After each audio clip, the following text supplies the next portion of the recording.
foi. Donc, on a vu que les dons du Saint-Esprit sont une expression de l'amour du Père envers les autres. Donc, lorsqu'on opère, que ce soit une guérison dans la guérison, dans le don de révélation, que l'on opère dans la sagesse ou pour donner des conseils aux gens sous l'inspiration du Saint-Esprit, eh bien, c'est une expression de l'amour du Père envers eux. Donc, c'est pour ça que le Seigneur désire qu'on marche dans les dons du Saint-Esprit. Pour ça, on doit prendre conscience de c'est quoi les dons, qu'est-ce qui est disponible pour nous à travers le Saint-Esprit, puis comment le développer. Parce que c'est pas tout de savoir qu'est-ce qui est disponible, ou c'est pas tout de le lire dans la parole, mais on doit apporter qu'est-ce qu'on lit dans les expériences. Amen. Puis moi, c'est vraiment le désir de mon cœur, c'est que je veux pas... Surtout que la foi, c'est pas mal un sujet de base de la vie chrétienne, mais mon désir, c'est vraiment qu'au-delà de prêcher de l'information, que cette information que vous recevez devienne des révélations sur la façon que vous pouvez mettre en pratique qu'est-ce qui est prêché. Puis c'est vraiment le but. On peut avoir des connaissances extraordinaires, mais moi, ce qui m'intéresse, c'est vos expériences. Qu'est-ce que vous vivez de la parole? Quels sont vos témoignages avec Jésus, avec sa présence? Puis c'est ça qui fait toute la différence. On ne veut pas rester tout stocké là, ici, être super intelligent, mais rien vivre. Le Seigneur nous appelle à porter du fruit. Amen? Donc, Paul nous a listé 9 dons dans 1 Corinthiens 12, 7 à 11.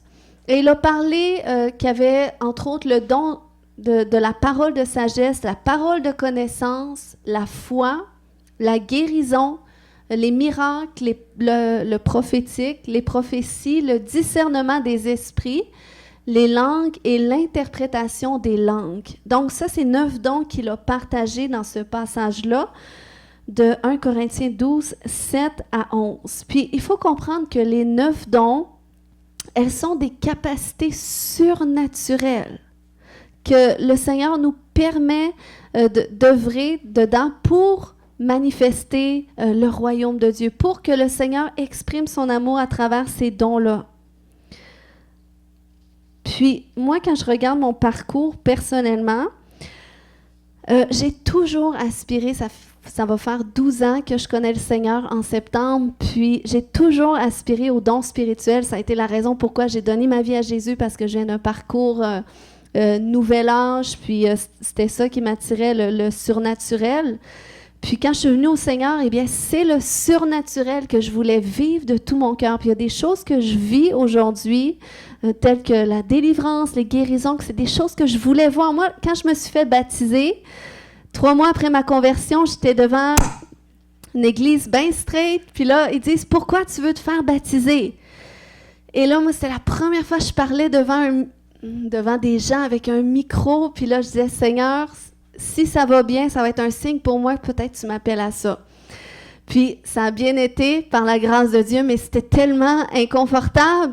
Puis là, j'ai sorti un verset. On m'a dit « Tu peux trouver un verset puis dire pourquoi tu veux te faire baptiser. » Fait que là, moi, je sors Marc 16, 17, 18.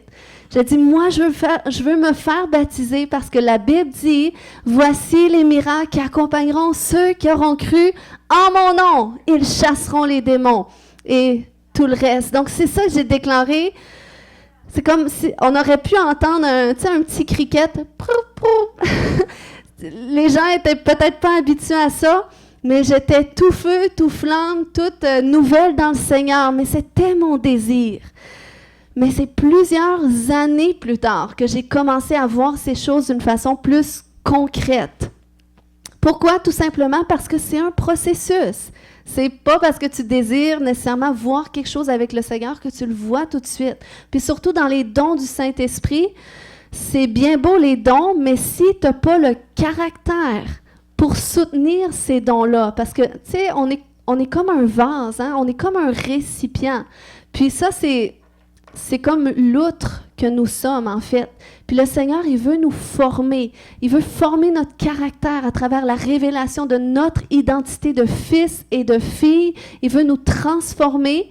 Puis c'est là qu'à mesure qu'il fait, eh bien, c'est là que le Saint-Esprit en nous, eh bien, il va s'imprégner à travers de nous, puis il va faire en sorte qu'on va être transformé de plus en plus à son image, puis ça va faire en sorte qu'on va être disposé aussi à être des récipients à travers lesquels le Seigneur va déverser son onction, ses grâces surnaturelles.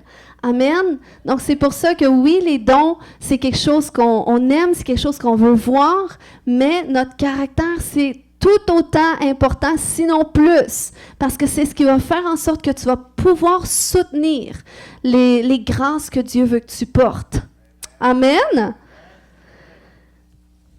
Donc, il faut savoir aussi, quand que je parle que le Saint-Esprit, tu sais, les dons du Saint-Esprit, c'est pas juste une affaire de surnaturel, de miracle, de guérison, mais c'est une affaire aussi que le Saint-Esprit veut imprégner son caractère à travers le nôtre. Donc, c'est pour ça qu'il doit nous transformer.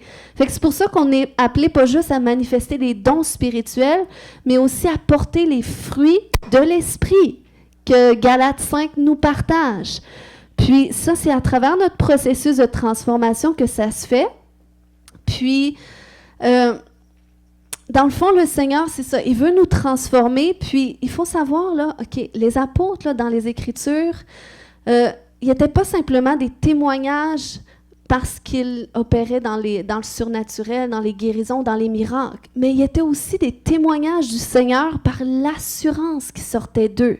Parce que la Bible nous dit que même les religieux de cette époque-là, ils savaient que c'était des hommes qui étaient sans instruction. Donc, la Bible nous dit qu'ils étaient étonné de voir avec l'assurance avec laquelle il s'exprimait. Puis cette assurance, on l'a tous reçue en nous par le Saint-Esprit. On a tous reçu une assurance, une audace qui nous donne une sagesse surnaturelle, qui nous donne parfois des connaissances. C'est comme, aujourd'hui, mon mari est absent parce qu'il a dû rentrer au travail parce qu'il y avait une urgence. Mais normalement, il y a toujours des gens qui sont sur l'école, fait que mon mari n'est pas supposé travailler quand il n'est pas sur l'école. Mais vous voyez, c'est parce que l'Esprit du Seigneur est sur mon mari, puis le Seigneur l'utilise beaucoup à son travail pour résoudre des problèmes compliqués à travers les machines. Donc, Dieu est même là-dedans. Dieu est préoccupé par notre travail, par les entreprises dans lesquelles on travaille. Puis, le Seigneur, il fait en sorte que mon mari va trouver la solution comme ça. Donc, ce qui fait en sorte qu'il se fait appeler quand c'est même pas son tour de travailler. Parce qu'ils ont besoin de décoder le problème. Ça fait plusieurs jours qu'ils ne savent pas. Et je sais que le Seigneur va utiliser mon mari. Même lui, il me le dit. Puis les gens, ils voient y aller. C'est comme, tout d'un coup, il y a l'idée qui vient. OK, je pense que c'est telle chose, donc on va vérifier telle chose. Puis c'est ça. Puis il faut savoir, ça fait plus d'une semaine qu'il essaye de trouver le problème. Et je vais l'écrire, je vais vous l'écrire tantôt quand il l'aura trouvé. Mais c'est ce que le Seigneur veut faire à travers de nous. Et ça, c'est la manifestation des dons du Saint-Esprit, des grâces que le Saint-Esprit déverse en nous, qui nous permet de déverser aussi dans les autres et dans les endroits où est-ce que le Seigneur nous envoie. Amen. Puis, il faut savoir aussi, OK, que lorsque le Seigneur imprègne son caractère au tien, c'est ce qui fait en sorte que oui, tu vas pouvoir déverser dans ton prochain, mais c'est ce qui fait en sorte aussi que tu vas pouvoir changer les atmosphères autour de toi. Puis le Seigneur nous appelle à changer les territoires, mais aussi changer les atmosphères. Et ça, c'est important de le savoir parce que sa volonté, c'est d'amener la terre en alignement avec le ciel. C'est que sa volonté au ciel se manifeste sur la terre. Et elle le fait par nous. Puis, une clé pour y parvenir, puis ça, c'est juste une petite parenthèse avant de rentrer dans mon message, mais une clé pour parvenir à ce que le caractère de Dieu s'imprègne à travers notre caractère, c'est de ne pas être à cet endroit de compartimenter notre vie sacrée et notre vie séculière. Parce que des fois, on peut être à cet endroit Ou est-ce que tout ce qui est spirituel, on met ça dans le même paquet, donc tout ce qui englobe notre spiritualité, nos pratiques spirituelles, c'est d'un côté, puis le reste, tout ce qui est comme notre vie séculière, notre travail, notre famille, puis si on sépare ça en deux, eh bien, on va avoir du mal à trouver un équilibre dans notre vie. Parce que soit que sinon, on va être à cet endroit qu'on a tellement de responsabilités qu'on néglige notre vie spirituelle, ou soit qu'on va venir à cet endroit où est-ce que notre vie séculière, tout ce qui est naturel, vu qu'on ne voit pas l'implication de Dieu là-dedans, c'est comme, on peut être à cet endroit où est-ce qu'on néglige ça. On néglige le travail, la famille, ou tout ce qui est vraiment terre à terre, parce qu'on se dit, écoute, moi, c'est dans ma vie spirituelle que je me trouve bien, c'est quand je prends du temps avec Dieu, quand je prie, quand je vais à l'église, puis c'est comme, tout ce qui est à côté de ça, c'est comme un fardeau. Mais c'est pas sain de vivre comme ça, parce que oui, la Bible nous dit qu'on n'est plus dans ce monde, qu'on n'est plus de ce monde, mais nous sommes encore dans le monde. Donc, c'est pour ça qu'on doit réaliser que le Seigneur a fait en sorte pour qu'on puisse, que notre vie finalement sacrée et notre vie séculière soit imprégnée, qu'on ne puisse pas les dissocier. C'est ça qu'on doit réaliser. Parce que quand tu réalises que le Seigneur est toujours avec toi, que tu fasses les courses, que tu t'occupes des enfants, que tu aies faire marcher ton chien, que tu cuisines, que tu travailles, le Seigneur est toujours là. Tout ce que tu fais, finalement, c'est spirituel. Parce que le Seigneur est toujours avec toi. Fait que dans tout ce que tu fais, il veut se manifester, il veut se déverser. Et moi, je vous dis que c'est quelque chose que je n'ai pas toujours compris, surtout dans mes premiers temps avec le Seigneur. Parce que je savais depuis le début que j'avais un appel à servir Dieu à temps plein, puis c'était vraiment qu'est-ce qui brûlait sur mon cœur. Puis c'est comme le travail et tout ça, ça m'intéressait plus. Fait que j'étais à mon travail, mais des fois, j'avais des moments, en tout cas, j'espère qu'ils ne m'écoutent pas, mais j'avais des moments où est-ce que j'étais pas toujours concentrée dans mon travail. Je pouvais lire la Bible sur le travail. C'est pas bien de faire ça. Tu peux dire, je lis ma Bible. C'est correct durant une pause. Mais si tu es en plein travail, c'est important d'être des bons intendants de qu'est-ce qu'on fait, parce que c'est comme ça, ça fait partie du témoignage qu'on va donner. Amen. Puis on est appelé à donner un témoignage d'excellence, de gens qui font bien les choses, qui se donnent à 100%, que même si ça ne semble pas spirituel, ce l'est, parce que c'est à travers ça que le Seigneur se manifeste. Le Seigneur, il ne veut pas rester dans l'Église, entre les quatre murs, mais il veut aller dans chaque sphère de la société. C'est pour ça que moi, je dis amen, que vous n'êtes pas tous appelés à être des pasteurs puis des prédicateurs, parce que sinon, on ne ferait pas grand-chose dans le monde autour de nous. Mais la majorité d'entre vous, vous êtes appelés sur des territoires, dans des entreprises, dans des structures humaines pour changer les atmosphères, pour amener le ciel là où est-ce que vous travaillez, pour que les gens soient touchés par Jésus. Amen.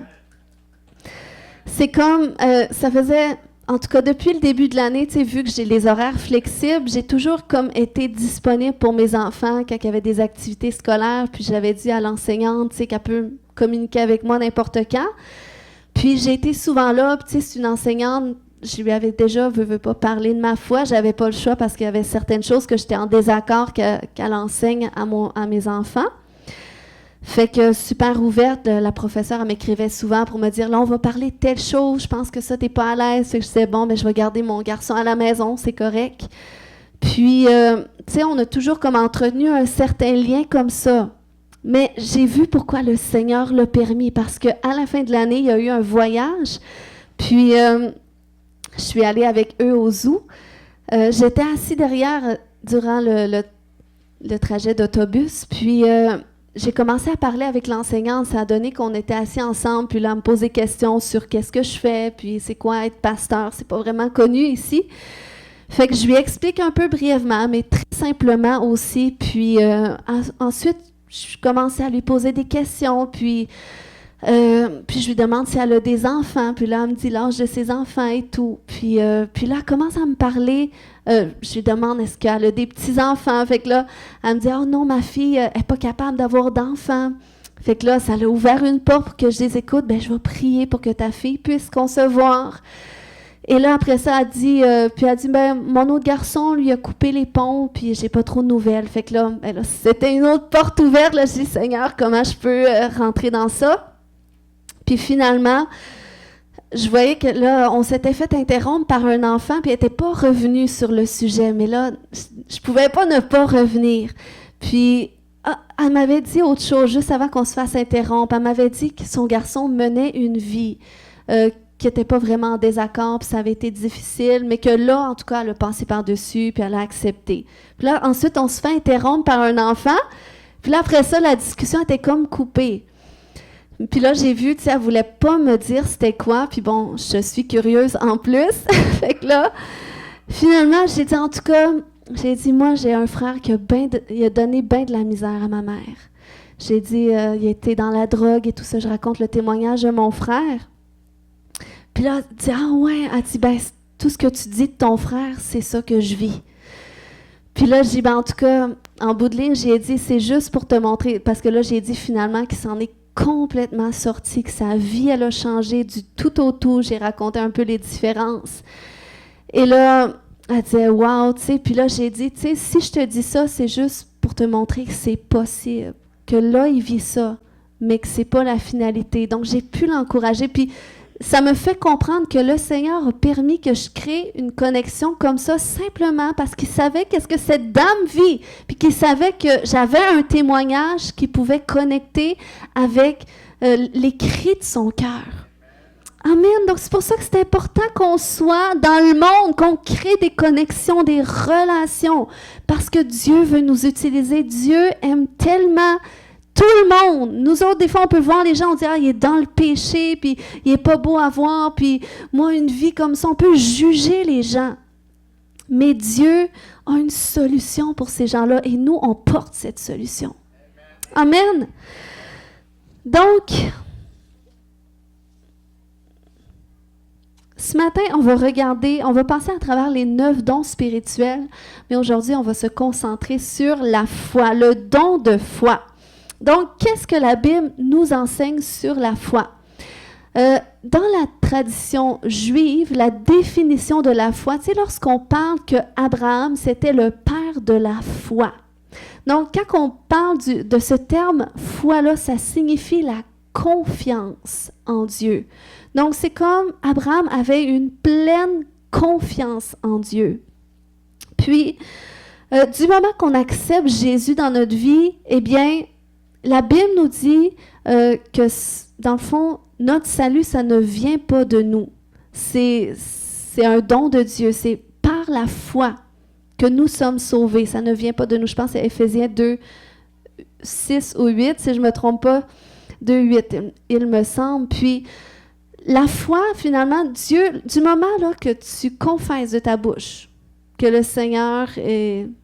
Ben, que tu veux lui donner ta vie, que tu fais cette prière-là pour donner ta vie à Jésus, eh bien, il y a quelque chose qui se passe à l'intérieur de toi où est-ce que le Saint-Esprit vient en toi.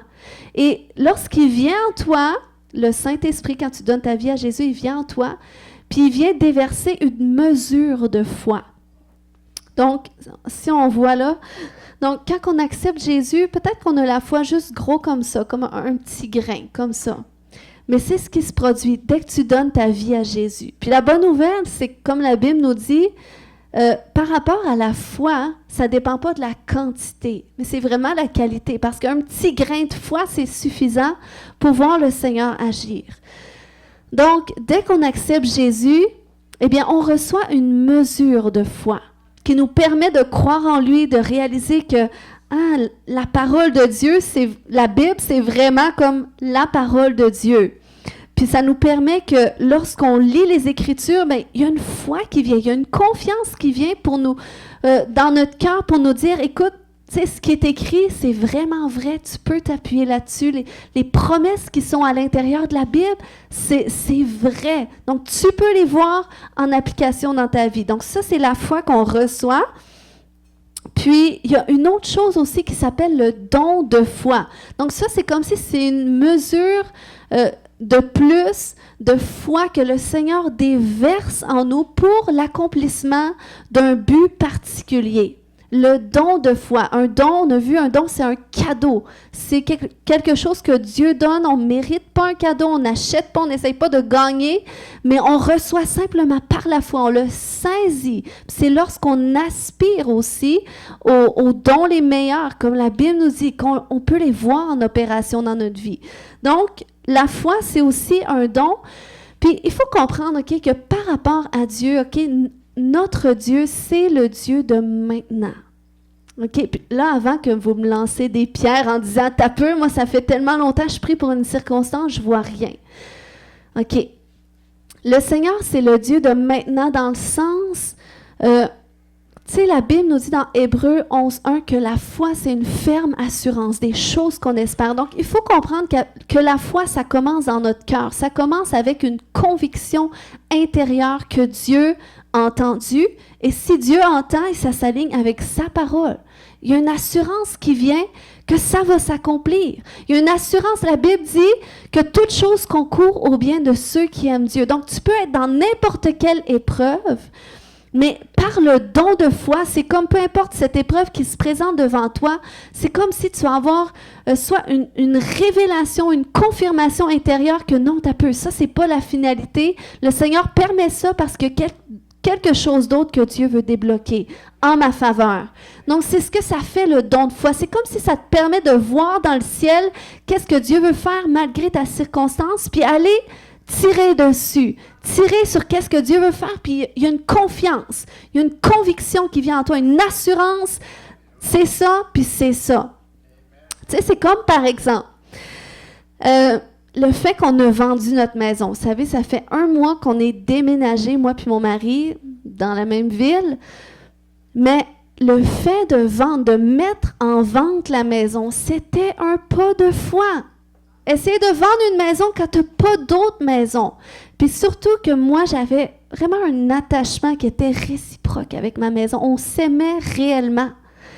Puis, à un moment donné, parce que ça faisait longtemps que mon mari voulait vendre la maison, il disait, je veux un plus petit terrain, c'est beaucoup d'entretien, tout ça. Puis, c'était difficile, c'était ma maison, je l'aimais, puis oui, un grand terrain, mais moi, je n'avais pas à l'entretenir, fait que ça ne me dérangeait pas. Je pouvais sortir, aller prier dehors, personne ne me voit en campagne. Mais là, à un moment donné, par la foi, le Seigneur m'a permis de réaliser que cette demande-là, il m'a amené à cet endroit de cesser d'entendre la demande de mon mari et commencer à entendre la demande de Dieu à travers la bouche de mon mari. Tu sais, le Seigneur fait ça des fois. Les couples mariés, pouvez-vous l'attester des fois que le Seigneur passe par les hommes ou passe par les femmes aussi pour dire, là, c'est assez, cette situation-là, ça doit changer. On peut repousser, on peut dire, arrière de moi, Satan, non. Mais à un moment donné, quand c'est le plan de Dieu, c'est comme le Seigneur t'amène à cet endroit d'en prendre conscience à l'intérieur de toi. Puis des fois, c'est juste, t'en prends conscience un petit peu. Là. Moi, c'était peut-être gros comme ça, la conscience, le pas de foi que j'étais prête à faire. Mais c'était suffisant pour que je dise, OK, parce que là, tu sais, on avait déjà mis la maison en vente, mais je résistais toujours dans mon cœur. Je disais, Seigneur, change le cœur de mon mari. Puis, à un moment donné, le Seigneur me dit, là, arrête de prier pour qu'on la vende pas. J'ai dit, hey! Bon, fait que là, je me suis repentie. J'ai dit, OK, c'est bon. J'arrête de résister à la voix, puis je fais confiance. Seigneur, j'ai tout fait pour que tu changes le cœur de mon mari, tu ne l'as pas fait. Donc, je crois que c'est toi qui demandes ça, puis je vais aller jusqu'au bout, parce que la Bible me dit que toute chose concourt à mon bien. Donc, le Seigneur ne ferait pas en sorte que mon mari prenne une mauvaise décision qui nous amène dans un pire état qu'on est. Donc, c'est dans cette dimension-là que j'ai amené ma foi. Mais c'est le Seigneur qui m'a donné cette grâce-là, cette capacité-là, qui fait en sorte que notre maison est vendue, que là, on est déménagé, pas dans une maison que j'aurais aimée, puis c'est comme une transition. Je ne suis pas dans une maison de transition, mais c'est une maison familiale de transition où est-ce qu'on habite présentement, puis c'est pas le monde idéal de qu'est-ce que j'ai connu.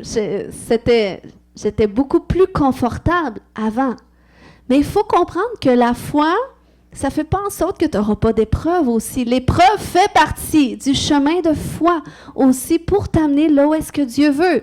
Donc, c'est pour ça que par la foi que Dieu m'a donnée, eh bien, je lui ai fait confiance et je lui fais encore confiance dans le processus.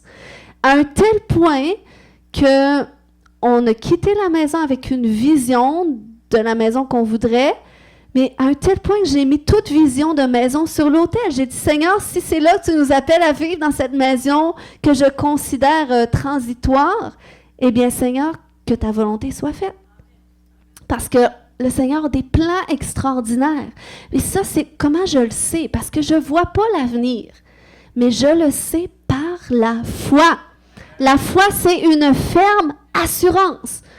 Alléluia. Donc,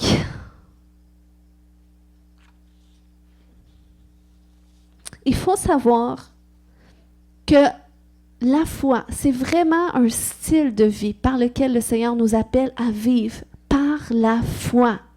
Il faut que tu apprennes à vivre par la foi, que tu apprennes à vivre en te confiant en Dieu. Puis le Seigneur est tellement extraordinaire.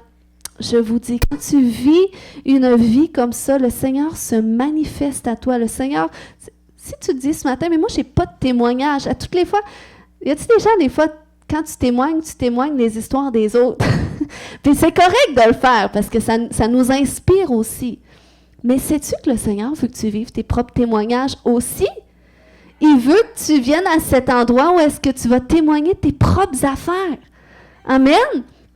Donc, c'est pour ça qu'il veut t'appeler à vivre un style de vie de foi pour que tu fasses des expériences avec Dieu où est-ce que tu vas voir sa main à l'œuvre. Amen. Donc,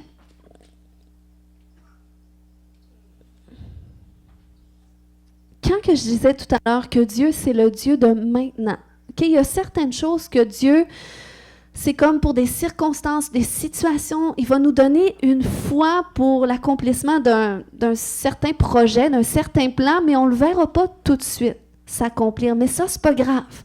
D'abord que tu as la conviction intérieure, la foi que ça va aller dans une certaine direction, que ça va bien aller du moins, ça t'aide dans ton cheminement. Mais il y a pour d'autres choses que le Seigneur agit maintenant.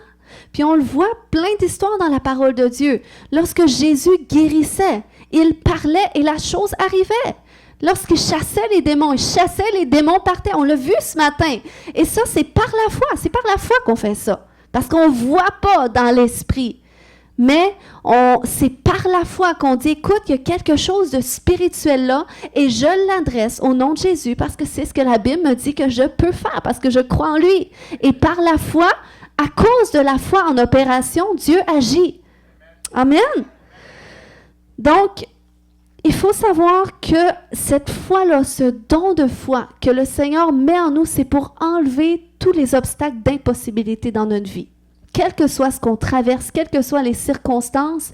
Puis la foi, finalement, ça nous amène à un endroit de parler. C'est pas juste un endroit de pensée, de conviction intérieure, mais c'est aussi qu'on doit aligner notre langage avec cela. Puis c'est comme, tu sais, ma belle maison, c'est peut-être pour ça que j'avais un lien d'attachement si étroit. C'est qu'on a vécu tellement d'épreuves dans cette maison-là, plusieurs dégâts d'eau, des imprévus. À un moment donné, c'est le drain, tout ça. Et là, c'est les fondations, ça rentre, l'eau rentre. Après ça, c'est un tuyau qui pète dans la tuyauterie au sous-sol. Fait que là, on doit tout refaire. À toutes les fois, c'était encore tout refaire. À un moment donné, il y a une tornade qui passe sur le terrain. Pendant qu'on est en voyage, on apprend ça. En fait, je reçois un message sur ma boîte vocale, puis c'est ma voisine. Elle dit, hey, Léane, là, il vient de se passer un phénomène particulier, il y a une tornade, il y a plein d'arbres chez vous. Fait que là, moi, je me dis, sur le coup, j'en parle pas à mon mari, on fait un beau voyage, je veux pas le stresser. Mais là, bon, c'est plus fort que moi, mon mari, c'est quoi le message, c'est quoi qui se passe finalement, j'en parle. Je dis, bon, c'est bon, on arrête notre voyage direct là, on redescend. Parce que là, finalement, je pense qu'on avait dormi, en tout cas, c'était comme le soir que j'avais entendu le message. Puis là, finalement, on voit aux nouvelles la voisine qui est sur notre terrain avec les médias. Ils sont en train de montrer les dégâts. Et là, on voit, parce que moi, on avait un grand terrain avec des arbres tout le tour du terrain. Puis là, on voit les arbres tomber, la voisine qui présente ce phénomène-là qu'on a eu. Puis là, mon mari qui panique, il faut appeler les assurances, tout ça. Fait que là, finalement, le lendemain, on est redescendu. C'était, en tout cas, le terrain, il y avait plein d'arbres partout. La tornade est vraiment passée derrière la maison sur le terrain. Mais vous savez, avec toutes ces épreuves-là qu'on a vécues, parce qu'en plus, j'avais un petit bébé, puis pour moi, c'est tellement important. Je me disais, il ne faut pas stresser le bébé, puis il ne faut pas, qu'il se rende compte de rien. Fait que j'ai toujours pris cette position-là de parler la foi. OK, on vit cette circonstance-là. Des fois, mon mari, ça le choquait. Tu vois bien que c'est le bordel, mais non, si le Seigneur a permis ça, c'est pour notre mieux. C'est parce que le Seigneur a des plans derrière tout ça et on lui fait confiance. Et j'ai toujours aligné mes paroles avec la foi. Et croyez-le ou non, mais toutes ces épreuves-là ont été des opportunités de rénover la maison gratuitement parce qu'on n'avait pas les moyens. Amen! Donc, Dieu, il sait toujours ce qu'il fait. Puis surtout à cette époque-là de la tornade, on priait Dieu que Dieu nous donne les fonds pour rénover l'extérieur de la maison. Donc, quand la tornade est passée, ça a fait en sorte que, en plus, notre revêtement de maison, c'était du bois de cèdre peinturé. Tu sais, c'était super cher de refaire ça. Aujourd'hui, c'est beaucoup plus cher que du clabard. Puis, en tout cas, avec les assurances, on a pu aller rechercher au-delà pour tout rénover. Donc, vous voyez, des fois, on vit des épreuves, on se dit, le diable est après moi, le diable ne me lâche pas. Mais commence à changer ton langage, commence à avoir de la perspective de Dieu. Qu'est-ce que Dieu pourrait faire dans ta circonstance pour changer ton mal en bien? Et commence à te positionner pour ça, parce que c'est ce qu'il veut faire. Amen! Donc, 3 clés ce matin pour accéder et grandir dans la foi. Premièrement, c'est qu'on doit croire la parole de Dieu. Ça, c'est une première clé. Jérémie 1,12 nous dit, l'Éternel lui dit, « Tu as bien vu, car je veille sur ma parole pour l'exécuter. » Amen. Donc, la foi, ça implique la confiance en Dieu à travers sa parole. Si j'ai pu avoir la foi ou le don de foi transféré dans ces circonstances-là, c'est parce que je sais qu'est-ce que Dieu dit dans sa parole. Amen. Fait que c'est pour ça que si tu ne connais pas la parole de Dieu, eh bien, tu ne pourras pas faire confiance à Dieu dans certains domaines de ta vie que tu ne connais pas qu'est-ce que Dieu dit par rapport à ça. Donc, c'est pour ça qu'on a besoin de savoir qu'est-ce que Dieu dit, puis de le croire. OK? La foi commence où est-ce qu'on sait et qu'on croit qu'est-ce que la parole de Dieu dit. Et si tu veux voir Dieu à l'œuvre dans ta vie, ou si tu veux que Dieu t'utilise, par exemple dans la guérison, tu veux mettre ta foi en action pour voir le Seigneur guérir des gens. Qui veut prier pour les malades et que les malades soient guéris? Amen? Donc, qu'est-ce que tu dois commencer à faire pour que ta foi puisse aller à un niveau plus élevé? Eh bien, c'est que tu dois regarder dans ta parole tous les passages bibliques qui parlent de guérison. Qu'est-ce que Dieu dit sur la guérison? Quelles sont les histoires de guérison? Va lire l'évangile de Marc. Tu vas voir les miracles que Jésus faisait. Puis, c'est important que tu sortes ça de ta parole, tu le lis, mais après ça, tu commences à le prier, tu commences à le déclarer. Puis, pourquoi le prier à voix haute aussi? Parce qu'il ne faut pas que ça reste dans notre tête. Parce que la Bible dit que la foi vient de ce qu'on entend. Donc, même quand c'est toi qui le déclares de ta bouche, même pour tes propres besoins de guérison, quand tu déclares de ta bouche, par les meurtrissures de Jésus, je suis guéri. Donc, même si tu ne le vois pas, puis tu ne le crois pas totalement, continue de le déclarer, parce qu'en le déclarant, ça va développer ta foi, ça va faire grandir ta foi pour voir cela, et ça va t'amener une assurance quand tu le pries. Amen. Puis, il faut savoir que la parole de Dieu, OK, c'est vraiment c'est vraiment un outil que Dieu nous donne. Amen. Donc, c'est pour ça que si, par exemple, tu es dans une saison de ta vie où est-ce que tu vis beaucoup d'épreuves, y a-t-il des gens ce matin vous disent, ben moi, je suis dans les épreuves pas mal. Eh bien, regarde qu'est-ce que Dieu dit au sujet des épreuves. Va lire les histoires de Joseph, va lire certaines histoires de David aussi, si tu es rejeté par les gens, tout ça. Va lire qu'est-ce que la Bible dit là-dessus. Si tu as un endroit où est-ce que tu as besoin de paix, c'est par la foi que le Seigneur veut te donner sa paix. Et qu'est-ce que la Bible dit sur la paix? Par exemple, si on prend Philippiens 4, 6, 7, la Bible dit « Ne vous inquiétez ». Donc, qu'est-ce que je vais faire? C'est que là, je vais sortir ça, là, je peux le lire dans ma tête une fois. Mais savez, quand on lit dans notre tête, je ne sais pas pour vous, mais moi, des fois, quand je lis, il faut que je relise plusieurs fois un verset biblique. Parce que des fois, la première, la deuxième fois, je pense à d'autres choses pendant que je lis. Des fois, je me rends compte que j'ai lu la moitié d'un chapitre, puis je pensais à autre chose. Oh, Seigneur, il faut que je recommence. On doit faire ça avec la parole de Dieu. On doit être intentionnel. On doit réaliser que c'est la parole de Dieu. Ça a le pouvoir de créer la foi ainsi que les possibilités associées à la foi.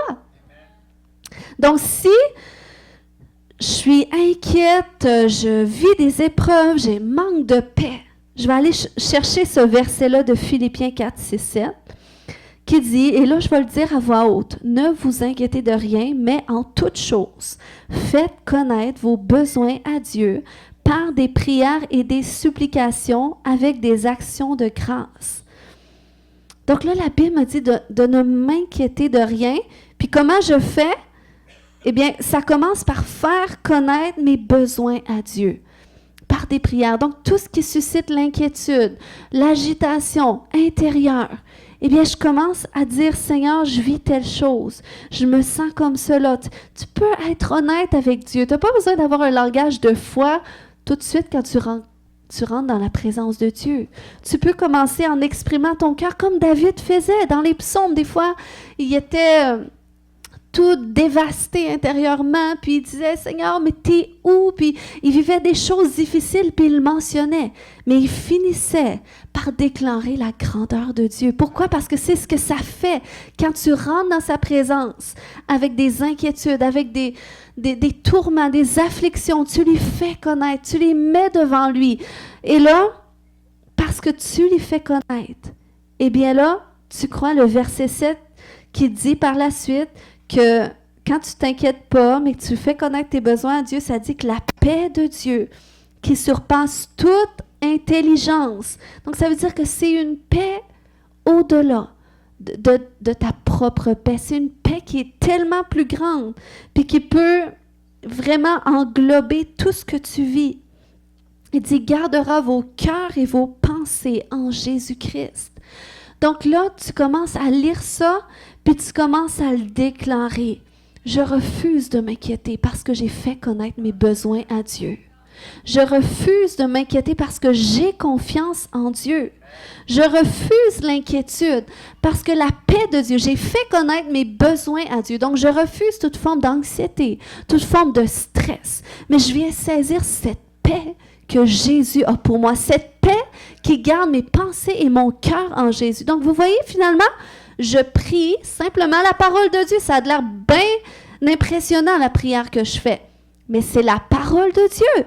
Je la lis, je la dis, et après ça, je me l'approprie et je la déclare sur moi. Et en la déclarant, vous savez, ça, c'est une clé du combat spirituel parce que c'est pas parce que le Seigneur donne l'autorité sur les esprits démoniaques qu'on vit pas de combat. Donc, des fois, je rentre dans ma chambre de prière, dans un recoin de la maison où est-ce que j'en ai pas beaucoup.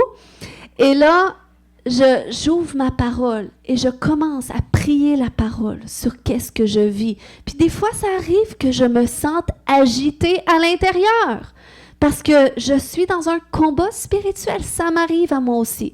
Et mon âme, la parole de Dieu, qu'est-ce que la Bible dit?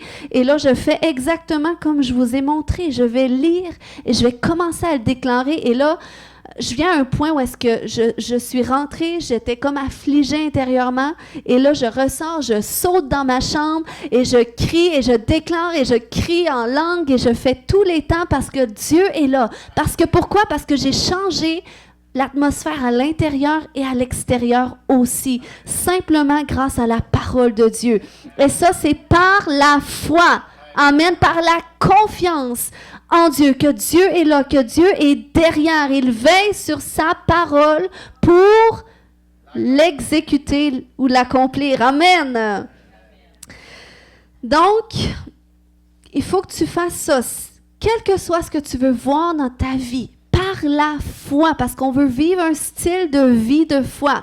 Donc, quel que soit ce que tu veux voir dans ta vie, va voir qu'est-ce que la Bible dit. C'est comme ça qu'on a vécu des percées financières. Puis, la prochaine fois, je vais faire témoigner mon mari d'un miracle financier que le Seigneur a fait par son entremise. Donc, c'est juste pour vous montrer, quand on vit un style de vie de foi, on expérimente des miracles extraordinaires. Amen! Donc, il faut savoir, OK, que notre foi, elle a besoin d'être alimentée.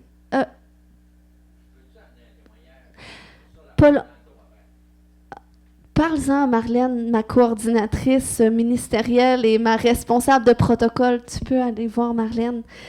Simplement, oui, non, c'est correct. C'est vraiment comme ça que je fais parce que sinon, je suis sûre que c'est très bon, mais elle va dire si c'est le bon temps ou peut-être dimanche prochain, là. Mais c'est super que le Seigneur t'inspire. Amen. Donc, OK, notre foi est alimentée par la parole de Dieu. Vous savez, à un moment donné, on avait dit à tout le monde, probablement la majorité d'entre vous étaient là, mais on avait dit, s'il y a des gens qui ont des témoignages, venez les partager. Et là, on a eu des témoignages, été guéris par-ci, par-là. Puis là, on a quelqu'un, on est sûr qu'elle allait raconter un témoignage. Ah oui, il a été touché, lui. Mais c'était quelqu'un qui croyait que Dieu, c'était la Vierge Marie. Donc, il a pris la parole et il a dit, eh bien, moi, je ne crois pas dans tout ce que vous dites, moi, je crois en Marie. Puis, il a commencé à tout défaire, qu'est-ce que le Seigneur venait de faire. Donc, c'est simplement pour ça que c'est une sécurité des fois de dire, ben, je sais, c'est un membre de l'Église, mais juste de savoir, ben, qu'est-ce que tu as à cœur de dire, puis juste voir, est-ce que c'est le moment approprié. La même chose si vous avez une parole prophétique. Je sais que dans des églises, tout le monde peut prophétiser dans la louange à tour de rôle, mais nous, on sait la puissance de la parole prophétique. Puis la Bible nous dit d'éprouver les esprits, d'écouter les paroles puis de discerner. Donc, c'est pour ça qu'aussi on demande, si vous sentez que le Seigneur a un message pour quelqu'un, allez voir Marlène. Puis elle va pouvoir soit me le dire ou soit dire, ben je crois qu'on devrait peut-être attendre parce qu'elle sait comment ça fonctionne. Amen. Donc, comment venir à cet endroit de croire la parole plus que tout? OK? Eh bien, c'est simple. C'est qu'on doit passer plus de temps à lire la parole. Plus tu lis, plus que la foi dans la parole de Dieu va venir. Ça l'alimente, ta foi. Donc, c'est pour ça que quand tu lis la parole, lis-la pas juste comme d'une façon machinale parce que tu sais que tu dois la lire, mais lis-la avec l'intention de rencontrer Dieu dans sa parole, avec l'intention de recevoir un message de Dieu aujourd'hui à travers sa parole. Et il le fait véritablement. Alléluia.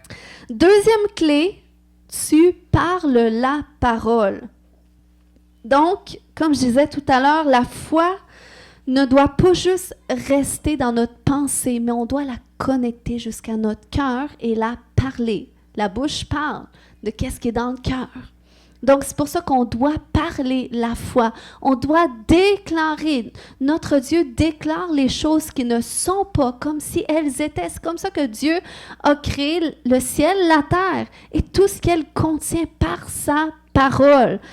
Donc, oui, la parole, c'est une façon de communiquer. Mais il faut savoir que la parole libère une puissance. C'est pour ça que Jésus avait dit dans Marc 11, 22, 23, il dit à ses disciples, « Ayez la foi en Dieu. Ayez la foi dans votre cœur. Ayez la foi. Mais ayez pas seulement la foi. » Il dit au verset 23, « Je vous le dis, celui qui dira à cette montagne, ôte-toi de là et jette-toi dans la mer sans hésiter dans son cœur, mais en croyant que ce qu'il dit arrive, cela lui sera accordé. Donc, il y a une puissance. Donc, c'est pour ça, tantôt, je disais, c'est ça, puis c'est ça. OK? Si tu te rappelles juste de ça aujourd'hui, c'est correct. C'est ça, puis c'est ça. Tu déclares qu'est-ce que tu veux voir arriver. Puis tu ne doutes pas, tu ne laisses pas place à l'hésitation ou au comment ça va se faire ou pourquoi Dieu le ferait ou est-ce que Dieu veut vraiment. Non. Qu'est-ce que sa parole dit? Tu sais ce qu'elle dit et tu le déclares. Et tu sais que Dieu te donne l'autorité par les paroles de ta bouche. Puis on l'a vu avec l'histoire du figuier. Donc c'est pour ça aussi que Jésus a dit ça, que celui qui dira à cette montagne, ôte-toi de là, eh bien, elle va sauter parce que ses disciples venaient de réaliser que Jésus, la veille, avait maudit le figuier. Il y avait un figuier qui était là, il y avait des belles feuilles, mais il n'y avait pas de fruits. Et Jésus aurait voulu manger du fruit. Donc là, il a maudit dans Marc 11, 14, il a dit que plus jamais personne ne mange un fruit de toi. Donc, dès qu'il a dit ça, la Bible nous dit que le figuier a séché jusqu'à la racine et c'est le lendemain qu'ils l'ont vu sécher. Donc, ça nous enseigne deux choses. Ça nous enseigne, oui, l'autorité lorsqu'on déclare quelque chose. Lorsqu'on dit, cette situation-là s'arrête dans le nom de Jésus.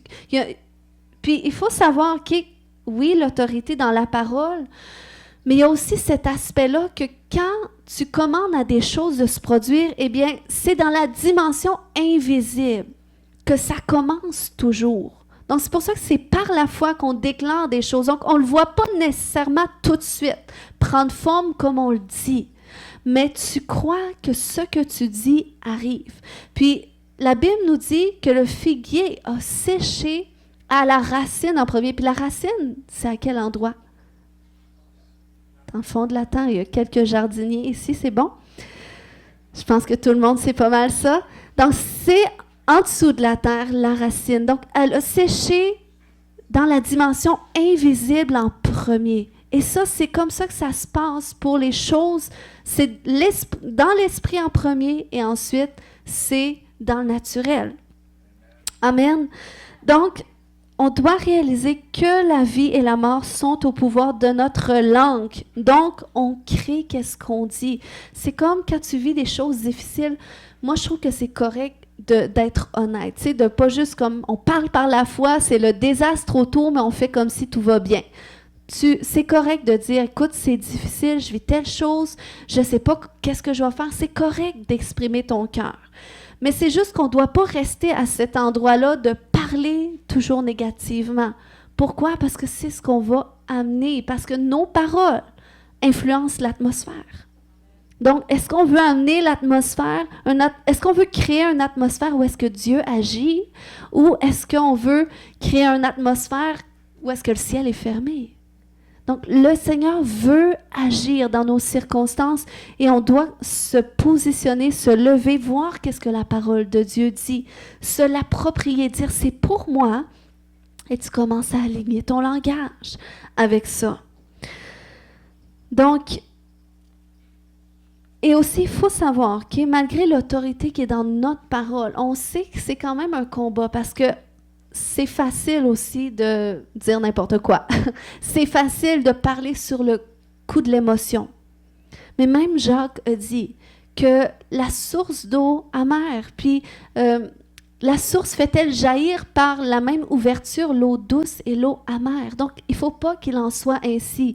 Donc, on ne peut pas, tu sais, quand personne voit, on parle sur le coup de l'émotion, on critique, on parle super mal, puis on pense qu'après ça, quand on va être dans la présence de Dieu, là, on le sent, là, on déclare la foi, on ne peut pas être toujours d'un côté et de l'autre. C'est pour ça que le Seigneur est concerné par l'état de notre cœur. Quand on parle mal, quand on parle sur le coup de l'émotion, qu'on maudit, on parle négativement des gens, des circonstances, de tout, bien c'est parce que le Seigneur veut faire une œuvre dans notre cœur. C'est parce qu'on a besoin de guérison, on a besoin que le Seigneur vienne enlever des choses qui sont là. Puis ça, on doit le reconnaître pour travailler là-dessus. Parce que c'est ce qui fait en sorte qu'après ça, tu vas pouvoir, finalement, tu vas être capable de contenir qu'est-ce que Dieu veut déclarer à travers de toi. Parce que là, il va t'avoir modelé, remodelé, il va t'avoir transformé pour que tu sois capable, pour que tu sois en mesure de changer les atmosphères. Parce que le diable, lui, il voit quand que le monde ne voit pas, il voit nos faiblesses. Donc, il va s'en servir contre nous lorsqu'on voudrait justement tirer sur la faveur de Dieu. Mais si tu es à cet endroit de consécration à Dieu, puis je ne dis pas de perfection, mais c'est plus de dépendance de Dieu, de réaliser, écoute, moi je ne suis pas parfait. Même moi, je ne suis pas parfaite qui vous parle, puis même moi, je dois faire attention. Mais je suis à cet endroit où est-ce que quotidiennement, je suis capable de me repentir à Dieu. Quotidiennement, Seigneur, j'ai besoin de toi. Sans toi, je ne peux pas y arriver. Seigneur, change mon cœur. Qu'est-ce que tu veux encore changer à l'intérieur de moi? Est-ce qu'il y a encore des choses que tu veux guérir en moi que peut-être je n'ai pas vues? Puis, je demande toujours au Seigneur de me conduire dans ces processus-là de transformation. Pourquoi? Parce que je veux être un récipient par lequel il va déverser sa gloire. Amen. Mais je ne veux pas non plus être hypocrite. Puis je ne veux pas non plus m'enfarger puis pas pouvoir soutenir qu'est-ce qu'il veut faire à travers de moi. Amen. Donc, ça commence par soi. Puis quand tu es dans ce processus avec Dieu, que tu chemines dans ta transformation, dans les guérisons de ton cœur, dans la santé émotionnelle, eh bien, c'est là que ton autorité aussi va prendre plus d'ampleur. Tu vas avoir plus d'assurance. Finalement, c'est toi. Ça va te donner beaucoup plus d'assurance quand tu vas être devant les circonstances pour dire « assez, c'est assez ». Voilà qui je suis en Jésus. Voilà que l'ennemi, il est sous mes pieds parce que je suis une enfant de Dieu. Donc, cette circonstance-là doit s'arrêter maintenant dans le nom de Jésus. J'ordonne maintenant une percée. J'ordonne une percée. Et on a dû faire cela. J'en parle en riant de nos épreuves de maison. Mais à un moment donné, on a dû se positionner, de voir quelles sont les malédictions qui sont là. Oui, le Seigneur les a changées en bien. Mais en même temps, on ne veut pas non plus être à cet endroit-là que l'ennemi a un accès pour aller voler, pour aller faire en sorte qu'on recommence. Qu'est-ce qu'on fait? Donc oui, le Seigneur nous a bénis, c'est la bonne nouvelle. Mais en même temps, on veut s'assurer que le diable n'a pas d'accès, puis qu'il est vraiment, véritablement sous nos pieds et qu'on peut lui rappeler quand il essaie de se pointer. Amen. Donc, on parle la foi. Puis lorsqu'on témoigne, eh bien ça aussi, ça change l'atmosphère. Donc, c'est pour ça que le témoignage est important. Tantôt, Suavis nous a témoigné de la guérison qu'elle a expérimentée. Qui ça l'a boosté? Qu'est-ce qui s'est dit? Waouh, moi aussi, je vais m'attendre à ça dans la louange. Est-ce que je suis la seule? Quelques personnes? Amen. Donc, c'est ce que ça fait, les témoignages. Quand tu entends qu'est-ce que Dieu fait, tu dis, waouh, tu peux te l'approprier. Amen. Puis, on doit faire ça aussi quand on parle aux gens autour de nous. On doit semer la foi. Même avec mes enfants, je sème la foi. Je leur parle de Jésus, je leur raconte des histoires bibliques parce que des fois, vu qu'ils sont tout petits, des fois en les lisant, c'est trop machinal. Fait que je leur raconte à ma façon, je leur amène une histoire, des histoires bibliques. Puis, ça sème la foi dans leur cœur. C'est comme hier, j'étais rendue à raconter l'histoire de Salomon à mon garçon, puis ça faisait quand même... quelques fois que je lui racontais, mais là, je voulais tester un peu ses connaissances. Fait que là, je lui raconte qu'à un moment donné, Salomon, Dieu est venu le visiter dans ses rêves, et là, il lui a demandé, « Demande-moi qu'est-ce que tu veux. » Puis là, j'avais quand même déjà raconté il y a quelques mois à mon garçon, puis là, je dis, « Toi, Noam, t'aurais demandé quoi à Dieu? Là, tu peux demander tout ce que tu veux. » Puis là, il me regarde et dit, « La sagesse? » Il savait parce que j'avais déjà dit. Là, je dis, oui, c'est ça, Noam. Salomon, il a demandé à Dieu la sagesse, puis Dieu était tellement content qu'il a dit, parce que tu m'as demandé la sagesse, l'intelligence, eh bien, je vais te donner la richesse aussi. Puis là, Noam, il dit, maman, c'est quoi Dieu aime qu'on lui demande? j'ai dit, ben, la sagesse, il aime que tu lui demandes tout ce qui concerne ton cœur pour lui et tout ça. Puis là, en tout cas, je commence à lui énumérer des petites choses qu'il peut demander à Dieu, que ça fait plaisir à Dieu, que Dieu veut lui donner. Puis, tu sais, que ce soit la sagesse, l'intelligence, que Dieu l'aide à faire sa volonté, tout ça. Et là, mon fils, tout de suite, il dit, « OK, maman, tu peux partir, bonne nuit, je me couche. » Puis je sais qu'il m'a dit ça, puis après ça, j'ai fermé la porte, je l'ai entendu, il chuchotait, mais il demandait à Dieu ces choses-là. Bon, je suis sûre qu'il demandait la sagesse aussi pour la richesse. Mon fils, c'est un vite, hein? Mais c'est ça, quand on sème la foi, eh bien, ça change l'atmosphère autour de nous, puis ça change les gens, ça crée des possibilités. Amen?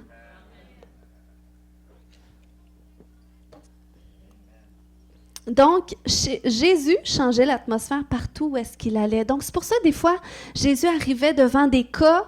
Mettons, on voit à un moment donné, je pense que c'est la fille du chef de la synagogue dans Luc 8, 52. Ça nous dit que tous pleuraient et se lamentaient sur elle. Alors, Jésus dit, « Ne pleurez pas, elle n'est pas morte, mais elle dort. » Donc, vous voyez, il a créé la foi. Il a dit, non, non, elle n'est pas morte, elle dort. Donc, c'est simplement pour préparer l'atmosphère pour le miracle qu'elle allait faire. Il a parlé la foi sur la circonstance. Et c'est ça qu'on doit faire aussi sur nos situations. Puis c'est, il chassait les démons par sa parole. La Bible nous dit dans Matthieu 8, 16, ça dit que le soir, on amena auprès de Jésus plusieurs démoniaques. Il chassa les esprits par sa parole. Donc, c'est la parole. Et c'est pour ça qu'on doit parler la parole. Et Dieu agit véritablement. Troisième clé, c'est qu'on doit agir sur la parole. Donc, on ne doit pas se contenter de croire et de parler, mais on doit aussi agir. On doit aussi poser des actions. Et ça, on voit ça dans Jacques 1, 22, qui nous dit « Mettez la parole en pratique. Ne vous contentez pas de l'écouter. » Puis, c'est ça le problème souvent, c'est qu'on a beaucoup d'informations, on acquiert de l'information, mais peu d'expérience. Donc, c'est pour ça qu'on doit être à cet endroit de voir comment est-ce que je peux mettre en application qu'est-ce que je lis. Qu'est-ce que je peux faire pour le voir en action? C'est comme si tu veux voir des gens être guéris. C'est bien beau de lire, de croire, de déclarer, mais commence à prier pour des malades.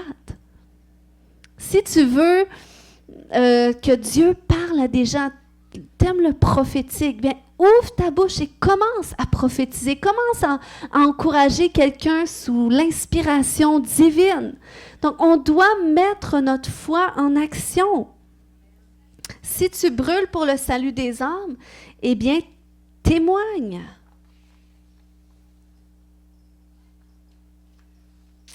Parce que le Seigneur veut nous amener à cet endroit où est-ce qu'on va voir le royaume de Dieu se manifester, où est-ce qu'on va voir Dieu se manifester dans notre vie. Puis c'est seulement à travers un style de vie de foi qu'on va le voir davantage. Sinon, on peut vivre des petites expériences par-ci, par-là. Mais le Seigneur veut qu'on vive expérience après expérience parce qu'il est vivant. Et il veut se manifester, il veut nous montrer qu'on est là. Puis oui, des fois, on vit des épreuves, mais donnons l'opportunité à Dieu de nous montrer qu'il est là aussi et qu'il peut tourner cette épreuve en bien pour nous. Amen, parce que c'est ce qu'il veut faire. Puis souvent, quand on manque de faim spirituelle, de voir Dieu agir, eh bien, c'est parce qu'on n'agit pas assez.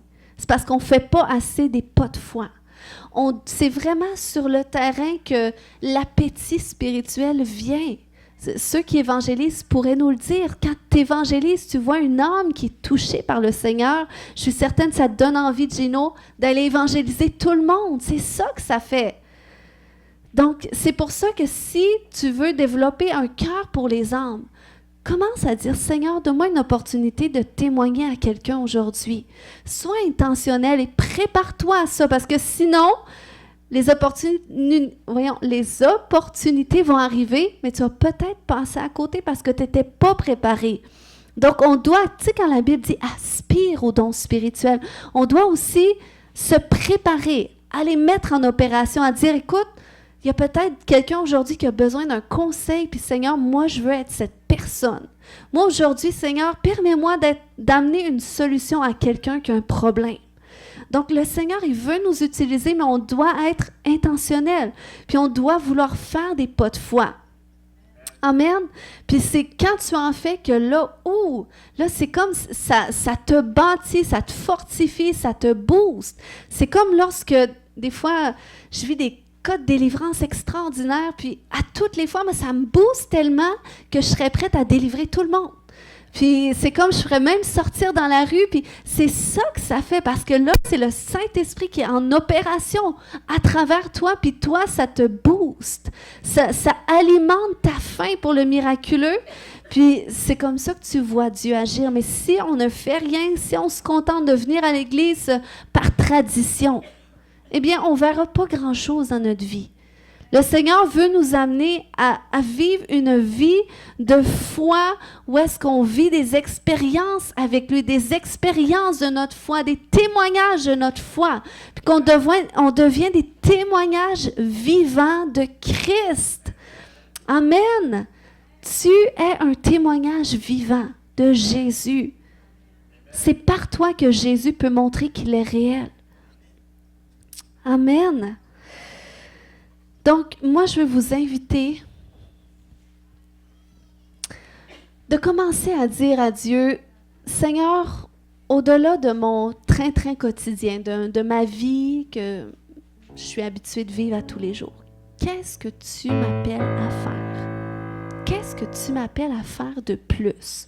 Quelle différence que je peux faire pour toi, Seigneur? Puis je trouve que c'est une question importante à poser à Dieu parce qu'on peut facilement, on peut faire toutes nos pratiques spirituelles, mais passer à côté de qu'est-ce que Dieu voudrait vraiment qu'on fasse. Parce que ça demande de la foi.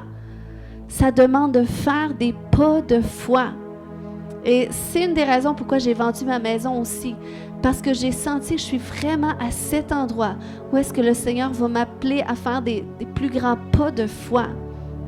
Puis que je dois commencer à m'habituer à vivre un style de vie où est-ce que c'est un peu inconfortable. Je ne sais pas qu'est-ce qui s'en vient totalement pour la suite, mais je fais confiance que Dieu me dit d'aller là, donc j'y vais. Et Dieu a un plan et je m'attends à lui. Amen. Puis de vivre un style de vie comme ça, on a été créés pour ça. Dieu nous a donné la grâce de vivre un style de vie comme ça. Donc, pourquoi ne pas le vivre? Pourquoi ne pas le vivre? Moi, ça m'attriste tellement de voir des chrétiens qui sont malheureux. On devrait être les gens les plus heureux du monde. Puis, c'est pas parce que tout va bien. Puis, c'est pas parce qu'on vient au Seigneur que tout va bien aussi automatiquement. On doit passer par des processus, des fois de guérison, de transformation. Mais c'est dans le but qu'on vive une vie abondante. C'est ce que Jésus a dit. C'est le voleur est venu pour voler, égorger, détruire, mais moi je suis venu afin que vous ayez la vie et la vie en abondance. Une vie qui est remplie, une vie où est-ce que tu es épanoui, une vie où est-ce que Dieu t'utilise. Et il n'y a pas de plus grande joie que d'être un instrument entre les mains de Dieu. Ça apporte tellement de joie. Puis on est un instrument entre les mains de Dieu, pas juste à l'intérieur des 4 murs de l'Église, mais surtout en dehors, où est-ce que notre vie se vit en majorité, auprès de notre famille, dans notre travail. Amen, Dieu est vivant. L'autre jour, je faisais cette prière à Dieu, je disais, Seigneur, qu'on puisse, puis c'était justement un jeudi de prière, puis vous savez pourquoi c'est autant le fun. Tous ceux qui viennent nos jeudis pourraient en témoigner. C'est tellement le fun, nos jeudis, parce que la présence de Dieu, elle est tellement là. Pourquoi? Parce qu'on va prier la parole. On va déclarer la parole, puis ça change tellement l'atmosphère. Des fois, c'est comme, je sens que le Seigneur ferait tellement des grandes choses. On a un petit groupe, je sais que le Seigneur agit quand même. Mais mon cœur, c'est que vous soyez affamés de ce plus-là que Dieu a pour vous. Puis, je faisais cette prière-là à Dieu. Je disais, Seigneur, on vient déposer à tes pieds tous nos fardeaux. Puis le Seigneur, c'est ce qu'il veut qu'on fasse. Il dit, venez à moi, vous tous qui êtes fatigués et chargés, je vous donnerai du repos. Donc, il veut qu'on se décharge de tout fardeau. Puis, je disais, Seigneur, je veux te donner tous mes fardeaux. Je veux qu'on te donne tous nos fardeaux. Puis qu'en échange, tu nous donnes ton fardeau. Le fardeau qui est associé à notre appel. Amen. Parce que ton appel est associé avec un fardeau à l'intérieur de toi. Qu'est-ce qui brûle dans ton cœur? Qu'est-ce que tu veux voir Dieu faire dans la vie des gens autour de toi? Qu'est-ce que tu veux voir dans la société? Eh bien, ça a un lien avec ton appel. Et Dieu a pourvu des dons pour cela. Dieu t'a équipé pour cela. Puis peut-être que tu es équipé à ce niveau-là parce que là, tu es encore appelé à grandir dans ta faim pour Dieu, dans ta soif pour Dieu. Dans cette communion avec Dieu qui est plus profonde. Puis à mesure que tu grandis, bien à mesure aussi que le Saint-Esprit prend toute la place dans ta vie. Puis il va se déverser en toi jusqu'à ce que tu sois un puits qui va pouvoir se déverser à ton tour envers les autres. Dieu est tellement merveilleux. Dieu est vivant. Alléluia. Merci Jésus. Merci Jésus. On va se lever ensemble. On va prendre un temps dans la prière ce matin.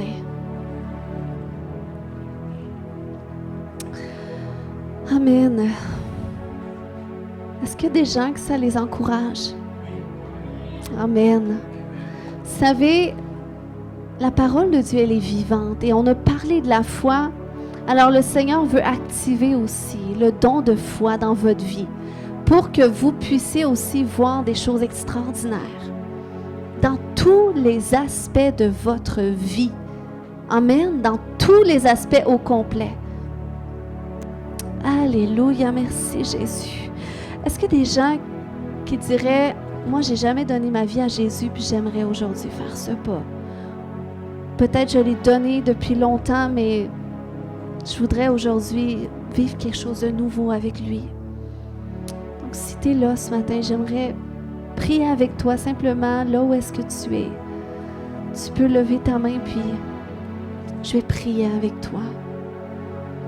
Koya shote de mare kemaya shote. Koya shanta. Oh Seigneur Dieu, alléluia, tu nous appelles. Tu nous appelles et dis, je t'appelle aujourd'hui, je t'appelle par ton nom. Je t'aime et j'ai des bonnes choses pour toi. Donne-moi l'opportunité de te le montrer. Alléluia, oui Seigneur.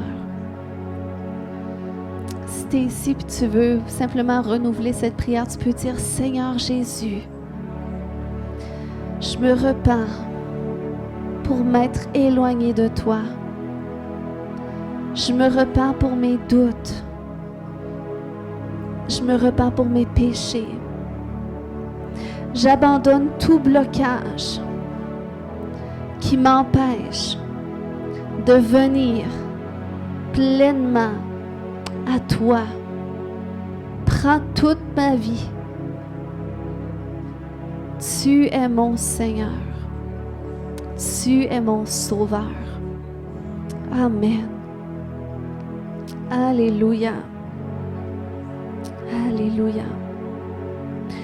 J'aimerais lire sur vous ce matin Ésaïe 32, 18, qui dit, ça dit un peu plus tôt au verset 15, qu'un jour le Seigneur répandra sur nous son esprit. Et ça, c'est quelque chose que le Seigneur a déjà fait. Et il dit au verset 18, son peuple, qui parce qu'il répand sur nous son esprit, son peuple habitera une oasis de paix. Il vivra en sécurité, au repos et sans souci. Est-ce que tu peux fermer les yeux? J'aimerais que tu vives ce verset aujourd'hui. J'aimerais, alléluia, le Seigneur veut t'amener à faire l'expérience de sa parole aujourd'hui. Ça dit, son peuple habitera une oasis de paix. Il vivra en sécurité, au repos et sans souci. Le Seigneur dit que tu habites une oasis de paix. Est-ce que tu peux commencer à te voir, te diriger vers cette oasis? Alléluia, qui est en toi, parce qu'il a répandu son esprit sur toi. Il dit que tu habites une oasis de paix, que tu vis en sécurité, au repos et sans souci. Alléluia, Seigneur Dieu.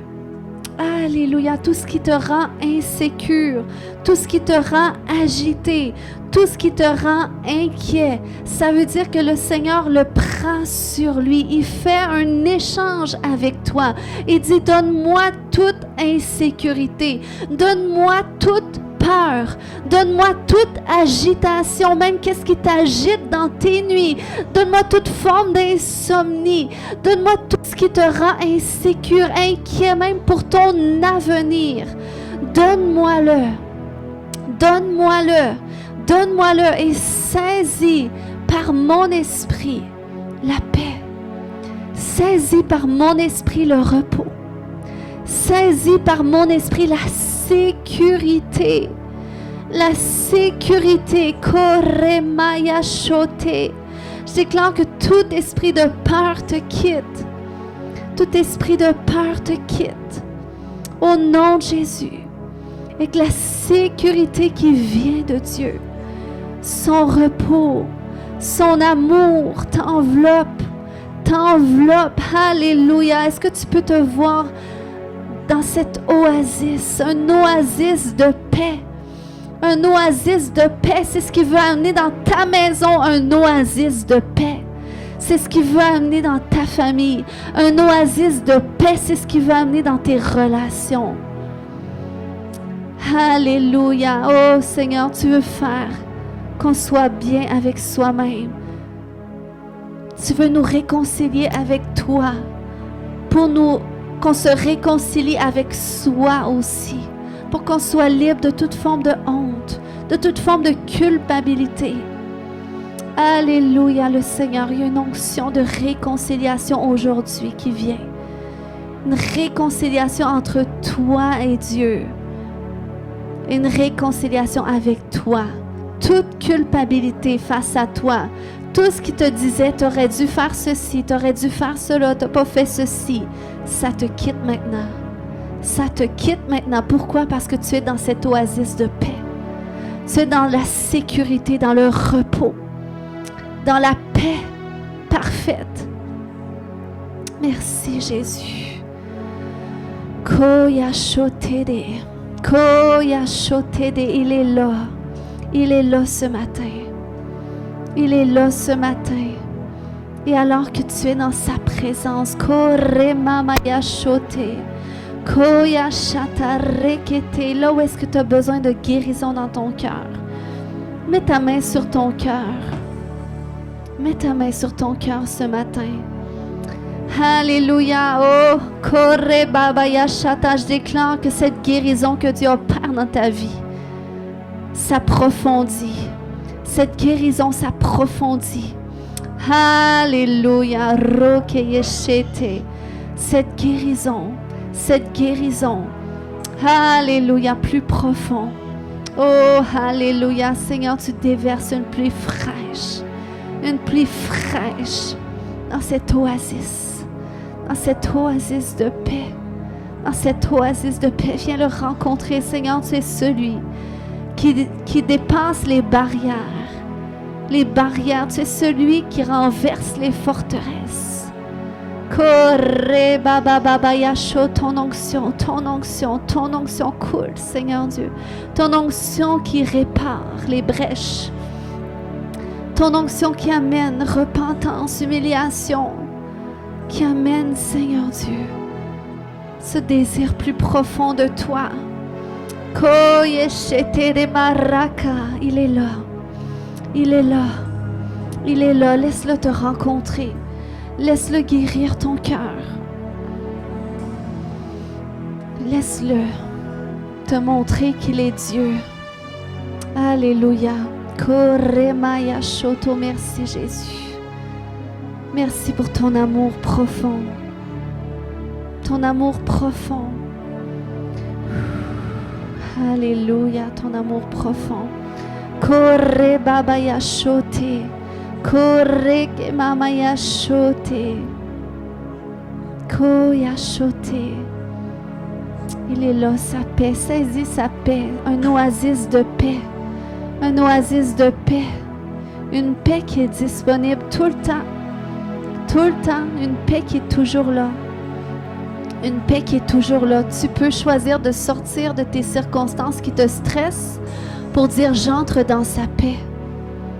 Pour dire j'entre dans sa paix. J'entre dans le repos de Dieu. Ce n'est pas vrai que je vais laisser ça encore m'agiter aujourd'hui. J'entre dans le repos. Je vais tirer sur le repos de Dieu. Je viens tirer sur la paix que Dieu a pour moi parce que je suis digne de paix. Je suis digne de vivre dans la paix de Dieu. Koya shoto. Oh Seigneur Jésus, tu es là. Tu es là. Tu es là. Tu es là. Kore mamaya shote. Et alors que tu es dans cette atmosphère, où est-ce que Emmanuel est là? Où est-ce que Dieu est là? Jésus veut te donner sa foi aujourd'hui. Sa foi qui déplace les montagnes. Sa foi qui guérit complètement dans le nom de Jésus. Cette maladie maintenant sèche. Elle sèche jusqu'à la racine. Au nom de Jésus. Elle sèche, elle disparaît. Elle disparaît. Tout ce qui est infirmité sèche maintenant. Dans le nom de Jésus. Alléluia. J'active maintenant. Je libère la guérison dans vos corps. Je libère la guérison complète. Complète. Un oasis de paix. Un oasis de paix où est-ce que le Seigneur guérit lui-même. Kore mamaya shoto. Il guérit. Il guérit. Il guérit, il libère, il restaure. Koya shatamareke, il donne des visions. Il donne des visions nouvelles. Alléluia, il ouvre tes yeux. Il ouvre tes yeux, tout comme Bartimée a dit à Jésus que je recouvre la vue. Alléluia, alors que tu dis dans ton cœur, Seigneur Dieu, permets-moi de recouvrir la vue, permets-moi de voir devant, qu'est-ce que tu as pour moi? Permets-moi de saisir tes plans pour moi. Fais que je recouvre la vue. Il dit, voilà, tu es guéri. Tu vois maintenant. Tu vois maintenant, c'est clair. Alléluia, c'est clair. J'active ce matin le don de foi. Alléluia, j'active, je libère ce matin le don de foi. Reçois, saisis. Saisis par la foi. Saisis. Alléluia. Oh, kore maya shote, kore mama maya shata, koya shoto. Oh, la foi est ici ce matin, la foi, la foi, la foi. Alléluia, la foi qui va déplacer tes montagnes, elle est libérée aujourd'hui. Dis simplement, je la saisis.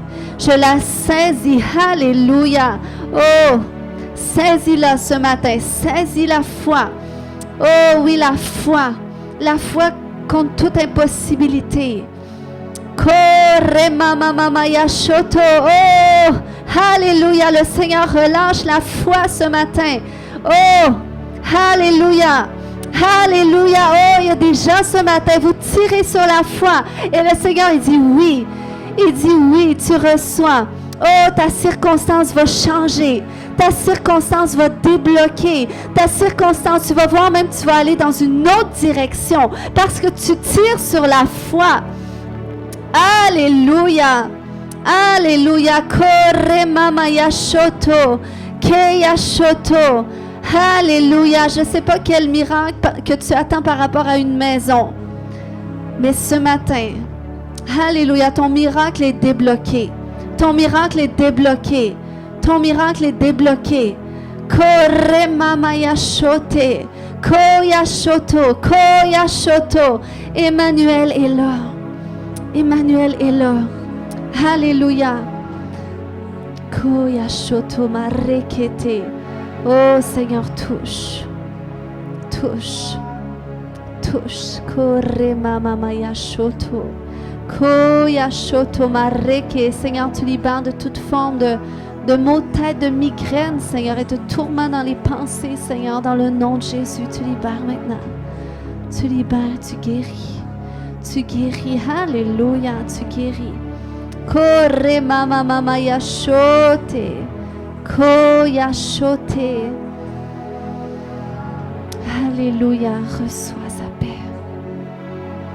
Reçois son repos. Son repos intérieur. Merci Jésus. Kore ma yashote. Ko yashoto. Ko yashoto. Kere que tu es guéri maintenant dans le nom de Jésus. Complètement guéri dans ton corps maintenant. Alléluia, alléluia, alléluia. Si tu crois que le Seigneur t'a activé la foi en toi, j'aimerais que tu déclares simplement avant de quitter ce matin, que tu déclares qu'est-ce que Dieu est en train de faire. Je veux que tu le déclares de ta bouche. Qu'est-ce qui se produit? Là où est-ce que tu es, commence à déclarer. Commence à dire qu'est-ce que Dieu fait dans ta situation. Ce changement qui arrive. Oh, alléluia. Commence, tu peux même parler à cette montagne et déclarer qu'est-ce qui se produit par la suite. Koramaya shote. Koya shoto. Alléluia, merci Jésus. Merci Jésus. Correct, je mets fin à toute impossibilité. Oh, je déclare dans le nom de Jésus que c'est la fin. Que c'est la fin de ces maladies, de ces infirmités. Que c'est la fin de ces blocages financiers. Que c'est la fin de ces malédictions. Que c'est la fin de ces regrets, de cette négativité. Oh Seigneur, tu veux libérer aujourd'hui. Koya shoto, tu libères un miracle. Tu libères un miracle émotionnel. Tu libères un miracle, alléluia, financier. Tu libères des miracles, Seigneur Dieu, dans les familles. Tu libères des miracles dans la santé. Koramaya shoto, koya shote, koya shote, koya shote. Reçois, reçois, reçois, reçois. Il est là. Il est là au centre de tes circonstances et il agit. Kore mama maya shote. Koya shoto.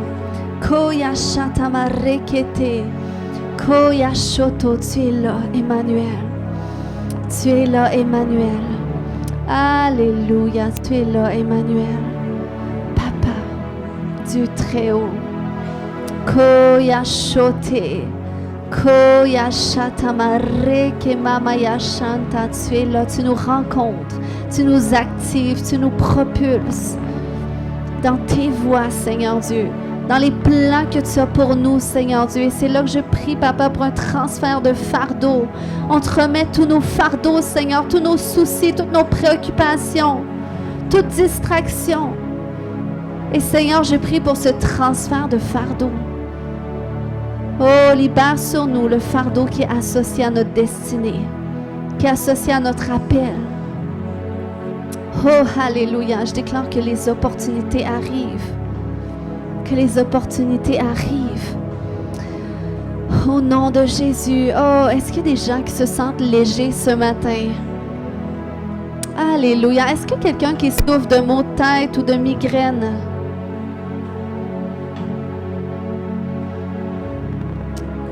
Toi, je prie pour toi. Est-ce que tu as mal à la tête en ce moment? Oui?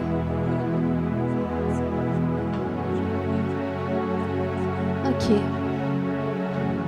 Eh bien, dans le nom de Jésus, je brise le pouvoir de ces migraines maintenant. Au nom puissant de Jésus, j'anéantis ces migraines maintenant. Tu disparais dans le nom de Jésus. Et je commande à tout esprit associé à ces migraines de te libérer maintenant dans le nom de Jésus. Tu libères. Je déclare la guérison complète. Amen. Amen.